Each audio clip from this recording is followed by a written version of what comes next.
বিসমিল্লাহির রহমানির রহিম। আসসালামু আলাইকুম। কেমন আছেন সবাই? আশা করছি সবাই ভালো আছেন।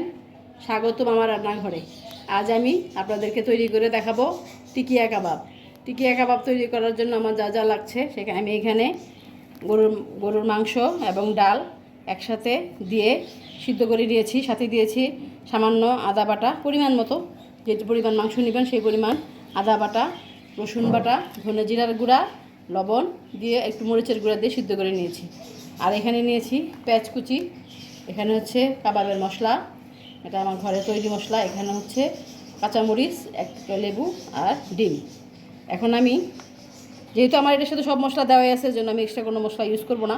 আমি যদি পরে মশলা দেই তাহলে এটা পানি ছেড়ে দিবে, পানি ছেড়ে ডাল খুলে যাবে, কাবাবটা খুলে যাবে। এই জন্য আমি আগে ভিজা মশলা সব আগেই দিয়েছি, আদা বাটা, রসুন বাটা। এখন এগুলো দেওয়ার ঝামেলা নাই। এখানে দিব পেঁয়াজ কুচি,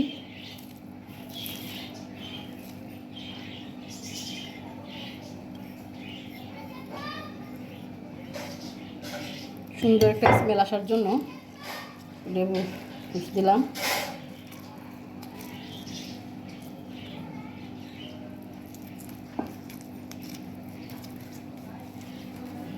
এখন আমি এটাকে ভালো করে মিশাবো।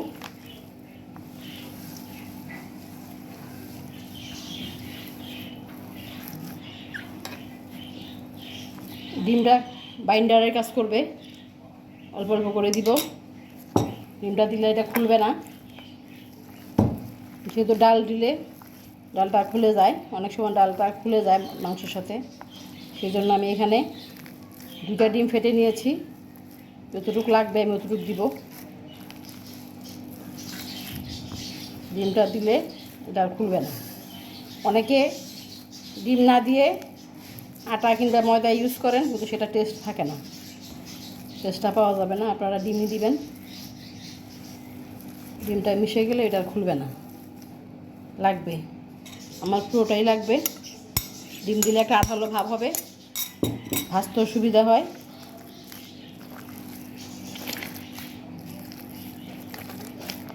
আমি এটাকে ভালো করে মিক্সড করে নেই। এই যে আমি এভাবে সবগুলো টিকিয়া তৈরি করে নিলাম। এখন আমি এগুলোকে ভাজবো। দেখুন এইভাবে সবগুলো টিকিয়া মিডিয়াম একটা সাইজ করে নিয়েছি। চলুন আমরা এগুলিকে এখন ভাজি। চুলায় আমি তেল বসিয়ে দিয়েছি, তেল গরম হয়েছে। এখন আমি টিকিয়াগুলি দিব।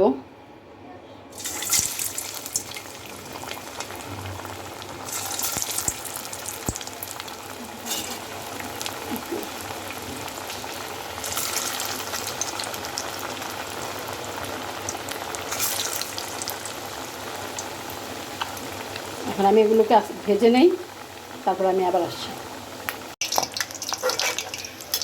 আমি উল্টে দিয়েছিলাম, মাঝখানে এসে কাবাবগুলো হয়ে গেছে। দেখুন কি সুন্দর হচ্ছে, একটা কাবাবও খুলে যায়নি। বলেছিলাম না একটা কাবাবও খুলবে না। দেখুন কি সুন্দর, একদম ফুলে টুকটুকা হয়েছে।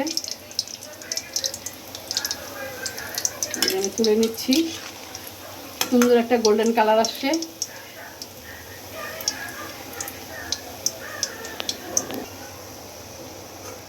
সবগুলো কাবাব তুলে নিলাম।